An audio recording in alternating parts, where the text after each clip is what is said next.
C'est un webinaire qui va se focaliser sur le fait de passer pour un sachant quand on est dans une soirée mondaine et qu'on va parler investissement avec d'autres investisseurs ou contribuables, ou alors si on se retrouve face à une personne du corps professionnel de l'investissement, type notaire, type agent immobilier, courtier, etc., expert comptable. On va donc voir quel est le jargon à maîtriser, quels sont les acronymes que vous pouvez connaître et comment est-ce que vous allez vous positionner comme un interlocuteur crédible en immobilier. Donc pour ça, on va venir prendre des phrases, 2 phrases, et on va venir en fait les blinder d'acronymes pour que vous puissiez les maîtriser et que si vous vous retrouvez un jour dans une soirée et qu'on vous parle de RP, de LMNP, de CFE, de RCS, vous puissiez savoir de quoi il s'agit.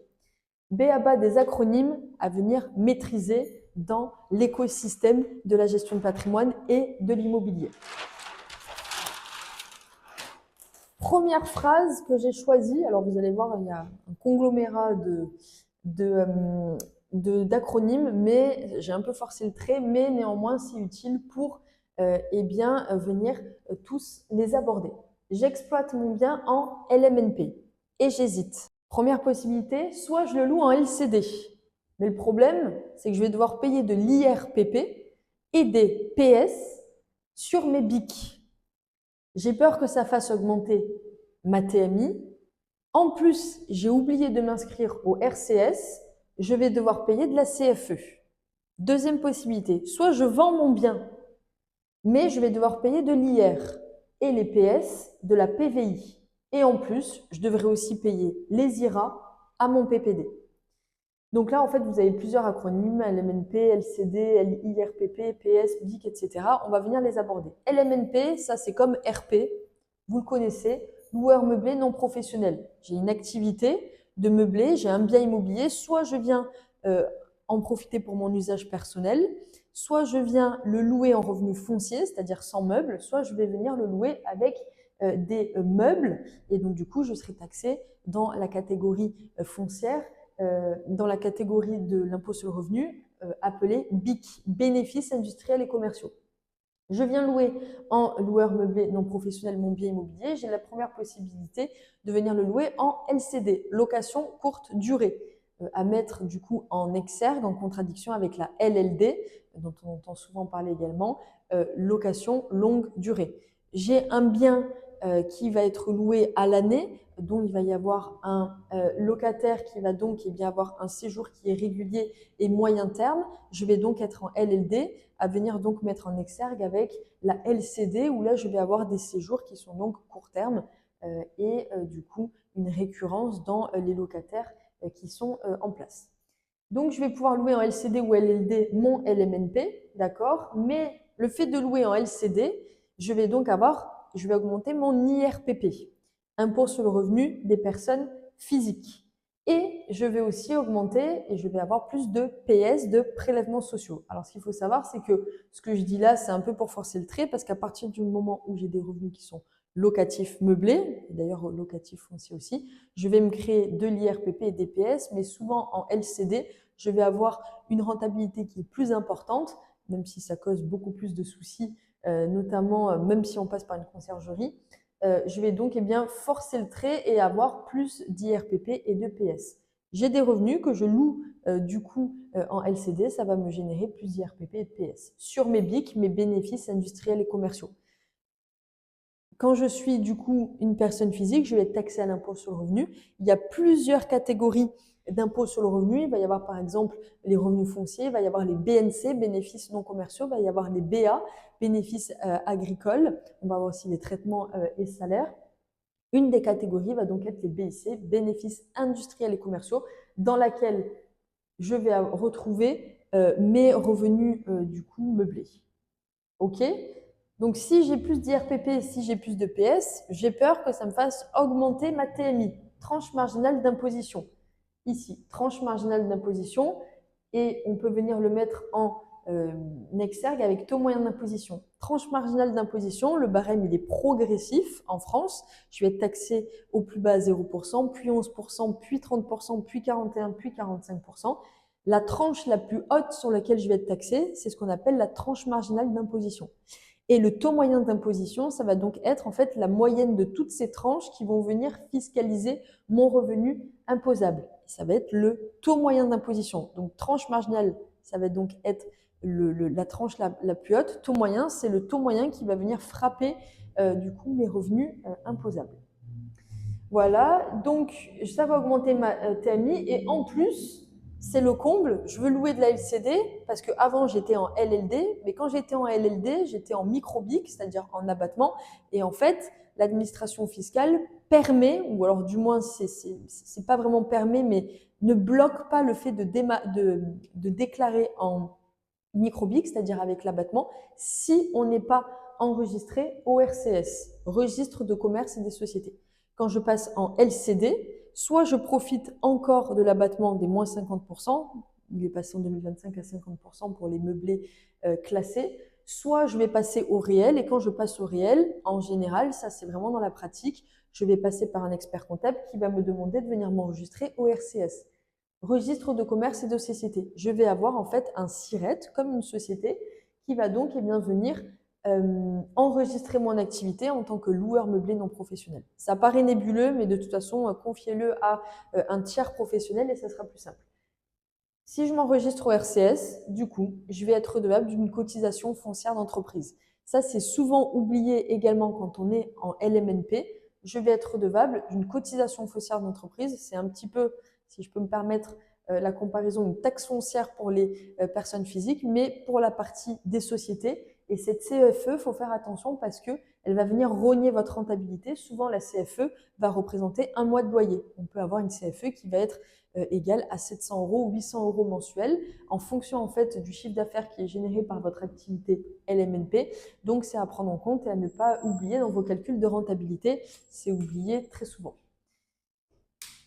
Première possibilité sur mon bien, soit j'ai toujours ce même bien, je le vends, mais je vais devoir payer de l'impôt sur le revenu sur les prélèvements sociaux de la PVI. Ok, mon bien immobilier, je le revends, je génère de la PVI, de la plus-value immobilière. Je vais être taxé sur cette PVI et cette PVI va donc être taxée à l'IR, à l'impôt sur le revenu, et aux prélèvements sociaux. Prélèvements sociaux, c'est le même montant que sur mes revenus locatifs meublés, 17,2%. Attention sur les prélèvements sociaux parce que ça n'ouvre droit à aucun droit. C'est-à-dire que c'est vraiment ce qu'on appelle du prélèvement social. Je vais être prélevé pour la solidarité, CSG, prélèvement de solidarité et CRDS, mais en contrepartie, je vais avoir aucun droit qui va s'ouvrir. À la différence, par exemple, si je viens cotiser aux cotisations sociales, je vais avoir des droits pour la retraite, je vais avoir l'assurance maladie. Ici, prélèvements sociaux, c'est gratuit, 17,2% qui n'ouvre à aucun droit. 19% mon IR, 17,2%, ça veut donc dire que ma plus-value immobilière imposable, taxée à 36,2%. Je dis plus-value imposable parce qu'en fait, il va y avoir des abattements pour durée de détention et des abattements pour travaux et frais de notaire qui vont du coup venir réduire cette plus-value imposable. Problème, c'est que si je vends, et là je continue ma phrase, si je vends mon bien immobilier, je vais aussi avoir des IRA. Les IRA, ça va donc être les indemnités de remboursement anticipé qui vont être dues à mon PPD, privilège de prêteur de deniers, ça va être la banque. Si je viens rembourser en avance mon prêt immobilier à mon PPD, à ma banque, généralement c'est la banque, mais ça peut être d'autres organismes, à ce moment-là, je vais avoir des indemnités de remboursement anticipé qui peuvent être prévues dans le contrat. Ces indemnités de remboursement anticipé, alors juste pour vous donner un ordre d'idée, en fait, vont être plus ou moins chères, ça dépend au moment où on se trouve dans le remboursement du prêt immobilier. Première possibilité, on va venir choisir sur deux possibilités la plus avantageuse pour l'emprunteur. Première possibilité, ça va représenter 6 mois d'intérêt. Donc les 6 mois d'intérêt, si on a souscrit en 2021 ou en 2024, ça ne va pas être le même montant. Et deuxième possibilité, ça va être 3% du capital restant dû du prêt immobilier. Donc, par exemple, s'il me reste 20 ans ou s'il me reste 3 ans, le capital restant dû ne va pas être le même et on va venir choisir l'option la plus avantageuse entre les 6 mois d'intérêt et les 3% de capital restant dû. Alors, je crois que ces 3% de capital restant dû, c'est peut-être 2%, mais ça, c'est facilement vérifiable, 3% ou 2%. Voilà, dans tous les cas, on retient l'option qui est la plus en faveur de l'emprunteur. Voilà, donc là, vous avez pas mal d'acronymes, PS, prélèvements sociaux, CFE, IRA, PPD, et ça représente déjà une belle quote-part en termes d'explication et de jargon immobilier. Deuxième phrase, du coup, que j'ai choisie, j'hésite entre acquérir ma RP ou investir dans un immeuble, pardon, ou investir dans un IDR. Le problème, c'est qu'avec l'augmentation globale du TAEJ, les TRI en immobilier sont moins bons que les années précédentes. Et j'aurais pu être éligible au PTZ, mais avec la loi de finances 2025, je ne pourrais acheter qu'un bien en VFA. Donc là, on a encore quelques acronymes, RP, IDR, TAEJ, TRI, PTZ, VFA. Alors RP, c'est comme LMNP. En général, il faut vraiment, vraiment, vraiment ne pas être au courant de l'investissement pour ne pas savoir ce que c'est qu'une RP ou pour ne pas savoir ce que c'est que du LMNP. RP, résidence principale. Facile. Voilà. Si vous êtes face à un investisseur un samedi soir et qui vient de vous dire « je viens d'acheter ma RP » que vous dites « c'est quoi une RP ?» Bon, on sait déjà que en termes de… Voilà, on sait que vous n'êtes pas chevronné en la matière. Alors que si ça vous glisse dessus et RP vous le maîtrisez, il n'y a pas de souci. Mais RP ou investir dans un IDR. IDR, c'est déjà un petit peu plus compliqué. Immeuble de rapport, ça va donc être un immeuble, souvent en monopropriété, qui va donc diverger de la copropriété. Je vais avoir plusieurs appartements dans un immeuble, mais il y a un seul propriétaire. C'est ce qu'on appelle la monopropriété. J'hésite entre, je démarre en fait ma carrière d'investisseur, j'hésite entre acquérir ma résidence principale ou un immeuble de rapport. Le problème, c'est qu'on est en 2025 et avec l'augmentation globale du TAEJ, taux annuel effectif global, les TRI, taux de rendement interne en immobilier, sont moins bons que les années précédentes.